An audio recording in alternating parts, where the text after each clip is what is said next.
Cette question sur la vaccination.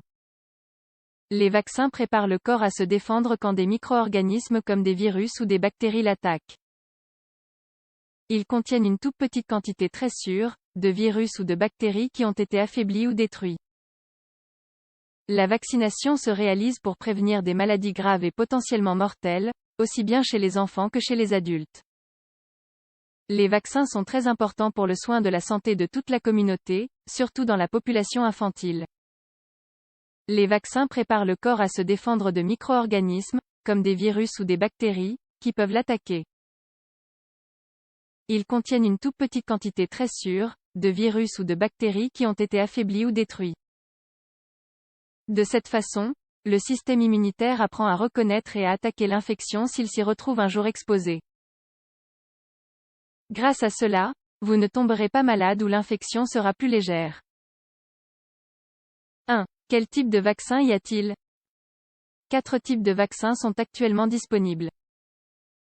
Vaccins de virus vivants, ils utilisent la forme affaiblie ou atténuée du virus. Certains vaccins de ce type sont ceux qui vous protègent contre des maladies comme la rougeole, les oreillons, la rubéole, vaccin triple virus, ou la varicelle. Inactivés, ils se fabriquent à partir d'une protéine ou d'autres petits fragments pris d'un virus ou d'une bactérie.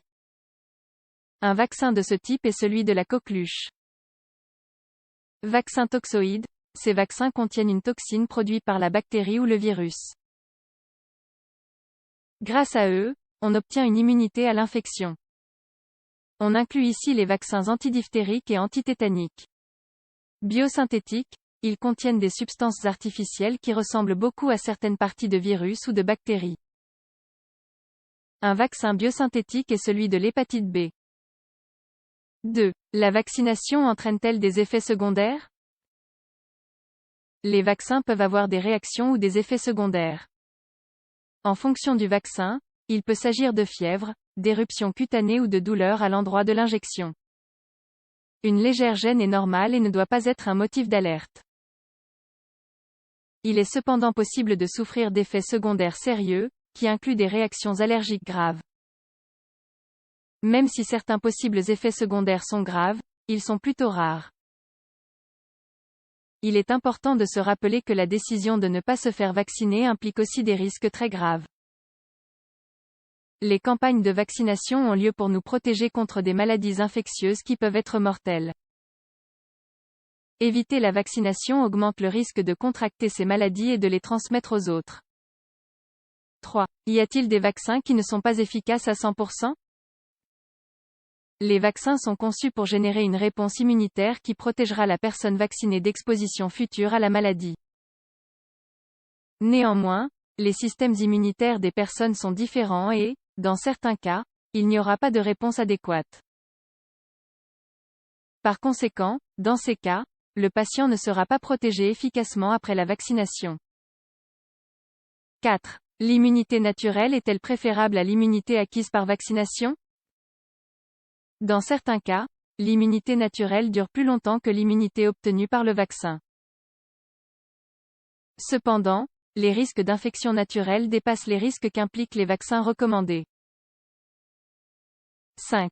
Pourquoi certains vaccins ont-ils besoin de rappel? Certains vaccins offrent une immunité à long terme avec une seule dose, tandis que d'autres requièrent des rappels pour maintenir l'immunité. Ils portent ce nom parce qu'ils servent de rappel au système immunitaire.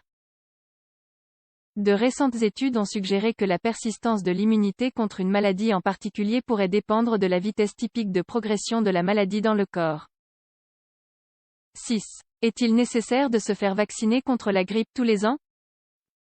Contrairement à la majorité des vaccins, qui contiennent les souches les plus communes d'un agent pathogène et qui changent rarement, le vaccin contre l'influenza saisonnière change tous les ans. Cela est dû au fait que les souches de virus de l'influenza en circulation changent continuellement. Chaque année, les chercheurs choisissent les virus qui ont le plus de chances de circuler lors de la prochaine saison d'influenza. À partir de ces données, on procède au vaccin annuel pour protéger contre les souches les plus dominantes de l'année. 7. Est-il possible d'éradiquer des maladies s'il y a un vaccin?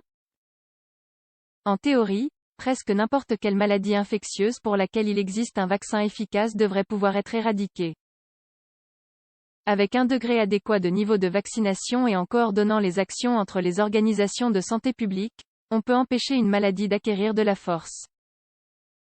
De cette façon, avec le temps, s'il n'y a personne à infecter, la maladie doit disparaître. Conclusion sur la vaccination. Vous ne devez pas oublier que les bénéfices de l'immunité acquise par la vaccination sont nettement supérieurs aux risques graves d'infection naturelle.